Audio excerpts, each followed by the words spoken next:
Welcome साथियों। आज class 11th का वर्क एनर्जी पावर का चैप्टर है, उसका एक क्वेश्चन है और ये एनसीईआरटी प्रॉब्लम भी है, शायद बुक में भी है, बाकी रेफरेंस बुक्स के थ्रू है ये, लेकिन ये एनसीईआरटी प्रॉब्लम भी है जो मैंने देखा है। तो इसको डिस्कस करते हैं, क्या चीज़ देखें। क्वेश्चन को समझते हैं क्या कह रहा है। क्वेश्चन में गिवन है, लेजर चूज कर लेते हैं, let's choose this one. Yes, a block of mass 1 kilogram. सबसे पहले जो गिवन है मास ऑफ ब्लॉक कितना है, 1 kg, ये गिवन है। On a moving on a horizontal surface with speed vi equals to 2 metre पर सेकेंड, मतलब इनिशियल। यहाँ हमें क्या दिया हुआ है, यहाँ पे हमें दिया है इनिशियल स्पीड उस ब्लॉक की, वो दे रखी है जी 2 मीटर पर सेकेंड। ठीक है, इसे मूव कर रहा है। एंटर्स, ये ठीक ठाक चल रहा था, ठीक है। अब ये तुरंत एंटर करता है कहाँ पे, अ रफ पैच, मतलब एक उबड़ खाबड़ रास्ता है। रेंजिंग फ्रॉम, उस रफ पैच की ना रेंज दी हुई है, x इक्वल्स टू 0.10 मीटर से लेकर के x इक्वल्स टू 2.01 मीटर। मतलब ये मान के चलो ये चलता आ रहा था और यहाँ से यहाँ ये पॉइंट, दो पॉइंट है O और P के बीच में, मैंने बोला ये O और P के बीच में वो रफ पैच है। O जो वैल्यू है यहाँ पे x की वैल्यू हमें गिवन है कितना, 0.1 मीटर, और P फाइनल जो रफ पैच खत्म हो जाएगा जहाँ पे, वो होगा x इक्वल्स टू 2.01 मीटर। ये दो वैल्यूज दी हुई हैं, जो दो पोजीशंस हैं जिनके बीच में हमें ये फाइंड आउट करना है कि जो भी वर्क अभी निकालने, क्वेश्चन को आगे पढ़ेंगे। ठीक है, सो ये रफ पैच का एरिया है। मैं यहाँ पे भी मेंशन कर देता हूँ, this is the area which is mentioned as a rough patch. Rough patch मतलब यहाँ पे लगने वाला, सीधी सी बात है, फ्रिक्शन, फोर्स ऑफ फ्रिक्शन आएगी, इसलिए आपको बार बार ये बात बोली जा रही है। ठीक है, अच्छा, रिटार्डिंग फोर्स एफ आर, ये जो बोले ना रिटार्डिंग फोर्स एफ आर, ये कुछ नहीं, फोर्स ऑफ फ्रिक्शन को ही कह रहे हैं। थोड़ा सा टिपिकल बनाने की कोशिश की जा रही है, क्वेश्चन बहुत आसान है। On the block in this range is inversely proportional to x over this range, मतलब जो फोर्स होगी, force of friction F R, ये इनवर्सली प्रोपोर्शनल है किसके, एक्स, यानी कि उसके डिस्प्लेसमेंट के। डिस्प्लेसमेंट कम होगी तो फोर्स ज्यादा होगी, डिस्प्लेसमेंट ज्यादा होगी तो फोर्स कम होगी। ये ऐसा क्वेश्चन में गिवन है हमें। अब आगे देखते हैं, देखिए, और हमें क्वेश्चन का एक रिलेशन भी दिया हुआ है। ये जो फोर्स ऑफ फ्रिक्शन है ना, ये डिपेंड कर रही है इस तरीके से, -k/x। ये एक रिलेशनशिप है फोर्स ऑफ फ्रिक्शन और डिस्प्लेसमेंट के बीच में। अच्छा, अगला क्वेश्चन में ये जो गिवन है, ये देखो, ये रेंज दी हुई है कि 0.1 से 2.01, और ये जो नीचे 0 लिखा है, इसका मतलब क्या है, ये अगेन कुछ नहीं है। देखिए, x equals to less than 0.1 metre and x greater than 2.01 metre. मतलब अगर इससे इधर जाते हैं, 0.1 मीटर से इधर जाते हैं, तो फोर्स ऑफ फ्रिक्शन नहीं अप्लाई करेगी, और अगर इससे उधर जाते हैं तो फोर्स ऑफ फ्रिक्शन अप्लाई नहीं करेगी। ठीक है, ये अप्लाई नहीं करेगी, ये दो चीज होगी। Now let's understand this. इसका मतलब क्या है, बात वही है कि हमें सिर्फ इस इक्वेशन को पकड़ के चलना है।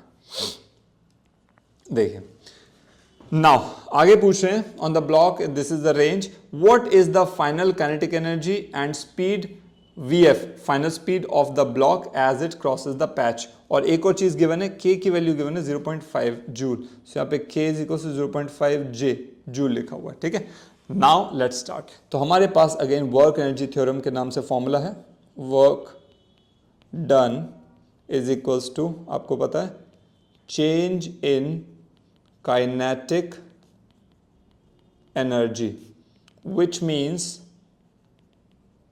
फाइनल काइनेटिक एनर्जी माइनस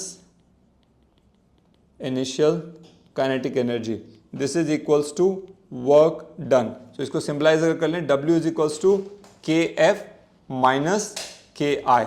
ठीक है, this is how you can work on to this. Now अब हमें इनिशियल काइनेटिक एनर्जी निकालने में चैलेंज नहीं आएगा, मास दे रखा है, स्पीड दे रखी है, फाइनल निकालना है वर्क डन। तो सबसे पहले बात करेंगे वर्क कैसे निकाला जाए। देखिए, एक अज्यूम करो, ये जो O से P तक का पैच है, हम मान सकते हैं यहाँ पे, सपोज ये जैसे इसको मूव कर रहा ऑब्जेक्ट, सो सपोज ये एक डिस्टेंस लिया, ठीक है, ये डिस्टेंस या डिस्प्लेसमेंट dx है। ठीक है, dx डिस्प्लेसमेंट, इसको मूव करने में फोर्स ऑफ फ्रिक्शन लगा Fr लग रहा है, फोर्स ऑफ फ्रिक्शन। सपोज इधर मूव कर रहा है तो फोर्स ऑफ फ्रिक्शन किधर लगेगा, इसके ऑपोजिट डायरेक्शन में लगेगा, है ना। So this is Fr, force of friction, opposite to the motion लग रहा है। dx डिस्प्लेसमेंट और से p लग रहा है, तो फोर्स ऑफ फ्रिक्शन उसके मोशन को अपोज कर रहा है। Now understand this.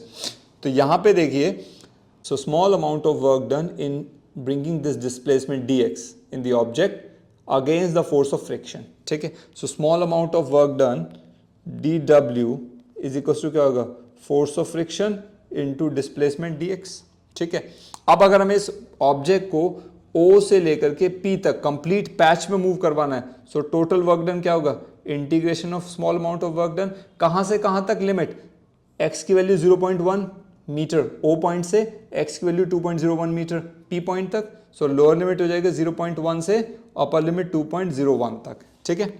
Now integration dw की वैल्यू FR dx, ये FR ना ये नीचे लिखा है dx है और यहाँ पे 0.1 to 2.01. ठीक है. अब इसको सॉल्व कर देते हैं. देखिए इंटीग्रेशन 0.1 to 2.01 FR की वैल्यू क्या है हमारी? ये रही माइनस के बाई एक्स dx. माइनस के की वैल्यू हमें 0.5 दी हुई है. सो वैल्यू पुट कर देंगे 0.5. इंटीग्रेशन से बाहर आ जाएगा. इंटीग्रेशन ऑफ 1/x dx और यहाँ पे हो जाएगा 0.1 to 2.01. ठीक है. अब 1/x dx का इंटीग्रेशन होता है log x to the base e.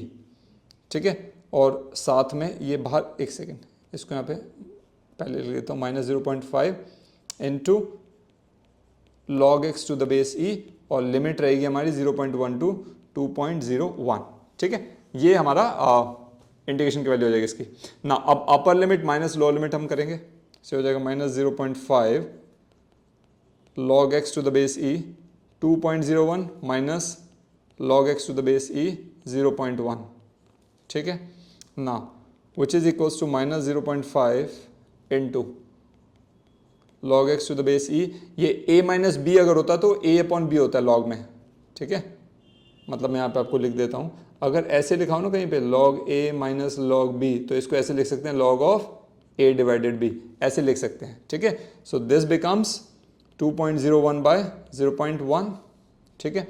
इसको सॉल्व कर देंगे तो माइनस 0.5 इंटू, इसको बेस 10 में अगर कन्वर्ट करना है e से, तो ये ऐसे लिख देता हूँ log x to the base e. इसको आप log x to the base 10 कर सकते हो. ठीक है. लेकिन उसमें अंतर क्या होगा? इसको 2.303 से मल्टीप्लाई कर देंगे.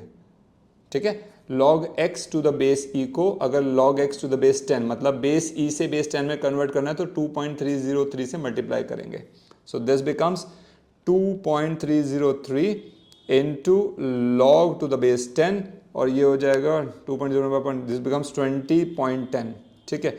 नाउ अब आपने इसकी वैल्यू पुट करनी है माइनस 0.5 इंटू 2.303 इंटू, अब मैं करने वाला हूँ इसमें लॉग के लिए सीधा सीधा लॉग यूज़ करने वाला हूँ. कैलकुलेटर कर रहा हूँ मैं. आप log table, log book, in case अगर आपको परमिट किया जाता है तो आप लॉग के लिए कैलकुलेटर भी यूज़ कर सकते हैं. So putting it over there minus log 10 right 20.0.